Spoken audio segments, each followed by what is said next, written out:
Hello? Hello, Marcella.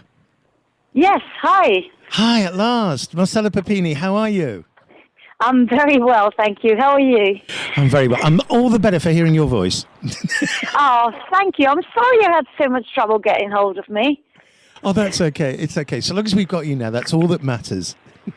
Oh, that's good. Okay, so do you mind having a chat with me for a little while? I'd love to, certainly. Okay. My name's Lee. This is Heartfm. We're not live, so you're okay. You can swear if you like, and I'll cut it out later. Okay. And I've got the I'll wonderful, make sure I do. and I've got the wonderful Marcella Puppini on the phone talking to me. Marcella, you're Italian, and the Puppinis aren't sisters at all, are they? Well, you got me there. That is true. I am Italian and I am the Puppini in the group. Now, The other two are imposters. is that what it is? Right. Okay, that explains it. That's Stephanie and Kate, is it? That is Stephanie and Kate, yes. You have surnames like O'Brien and Mullins. It's a bit of a giveaway. So, not very Italian at all. Now, how on earth did the Puppinis come into existence? Well, it was really a hobby of mine, of singing in harmony. I've been quite enamored with it from a very early age. I used to make my sister and brother, my poor long-suffering sister and brother, sing with me when I was a kid, like on long car journeys. I'd just give them parts to sing, and I've always had a passion for it. And at one point, this passion became something that I actually wanted to do a little bit more regularly. So having been to Trinity College of Music and graduated, I'd been in the college jazz choir and I really missed it. And I just thought I'd start my own harmony group. And in just pure serendipity, it made it possible for me to see this movie called Belleville Rendezvous, which is based. It's I don't know if you've ever seen it. Have you? No, I got to admit, no. It's quite an amazing animation. I think it came out in 2001 or something, and it's a French film. It's I think there's only about 2 words in it. The rest is all music, but it's an incredible story of a boy who becomes a cyclist and then gets kidnapped by the mafia in New York. Very surreal story, but part of the story is following these 3 sisters, twins, who used to be vaudevillian singers and performers. And you see them when they're younger, and then you see them later on when they're really old ladies having to catch frogs for their supper because they've gone down a bit in life. And the story of these 3 women was fantastic, and seeing them, like the way that the cartoon represented them as young women with the costumes from the 1940s and the dance moves, made me fall in love instantly. And I'd done a little bit of close harmony singing before, and I just thought, that's fantastic, that's what I want to do. And also, I just thought it united fashion and music in a fantastic way, and the possibility to create a sound that's both vintage and quite modern as well. Okay. Now, you mentioned fashion there because you actually studied fashion at St. Martin's School of Art, didn't you? I did, yeah, I did. That was the first thing that I did when I came to London. I think in my youthful stupidity, I really wanted to go to St. Martin's just because it was cool, and I'd heard that other bands had formed there, like I think Suede formed at St. Martin's. So there's a history of bands that started there. I, of course, got carried on with fashion and didn't manage to start a band at all, but it was a fantastic few years that I spent there, and then afterwards I went to work for Vivienne Westwood, which was in itself quite amazing. Now, with the fashion side of things, does that influence the look of the Puppinis at all? Well, yeah, of course.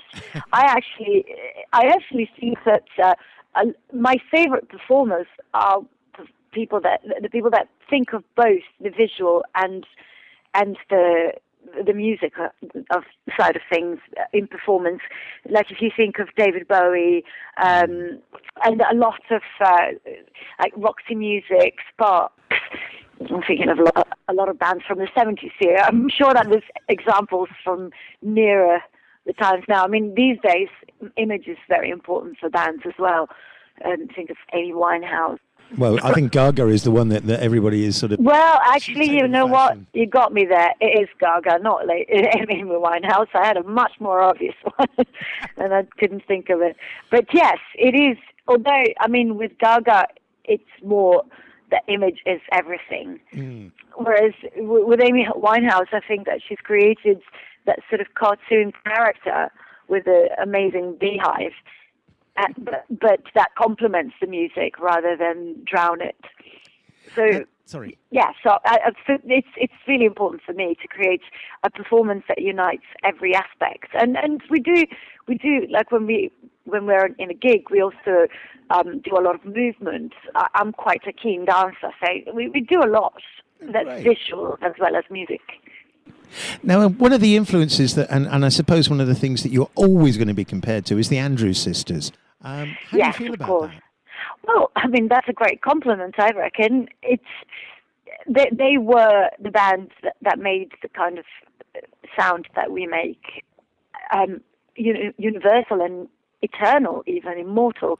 They're the ones that everybody will always remember. I mean, I'm sure that some people will also remember the Puppini Sisters one day, but they really were the ones that canonized the sound. And I think it is a compliment. I also think that we have created our own sound now, that because the way that we sing it is quite a lot more modern. I mean, there's been a big time span between them and us, and we're bound to have been influenced by what has come between. So I think it is a compliment, but also I do think that we have created the Puppini Sisters sound. Now, the moment you're touring, I understand, with a trio, is it?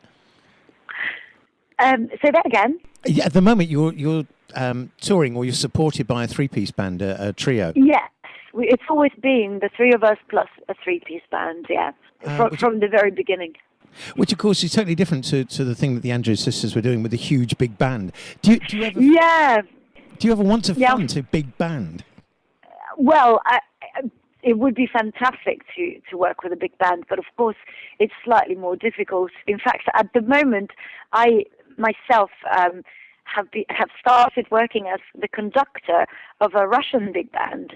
So I did my first gig last week in Moscow, conducting this big band, which is an amazing thing. I mean, I love working with big bands, but it's really hard to travel with a big band. The costs are enormous. So it's something that I want to do, and we all want to do, but it's something that might have to be a little bit further in the future. Oh, yeah, it does cost an awful lot of money to take something like that on the road. TV is something you've done a lot of. This morning, yes. Women, Alan Titchmarsh, sorry. How did you find doing TV? Well, it was extremely intimidating at first. I think one of our first experiences was a Royal Variety, and that was one of the scariest things we've ever done. But after a while, you start getting used to it. You stop thinking that you're on TV, and you're really, the reality is that you're in a room with a few people, and it then becomes something entirely different. I think that what we do is just perform to the people in the room and forget about who else is going to be watching. Yeah. And it can be really, it's extremely interesting to see how it works, and a lot of fun as well.